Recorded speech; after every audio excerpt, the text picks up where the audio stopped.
Are you worried about how to recover data from 256 GB USB flash drive, in case if you have accidentally formatted your pen drive? Run the DDR Pen Drive Recovery Software. Software has been successfully tested on all of these pen drives in various USB data loss cases for data recovery. Connect your USB flash drive to your computer. For example, if you have accidentally formatted your pen drive,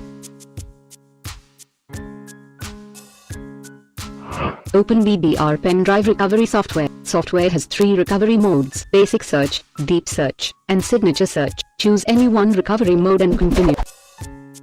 Select your USB drive from physical or logical drives, and continue. Recovery is going on.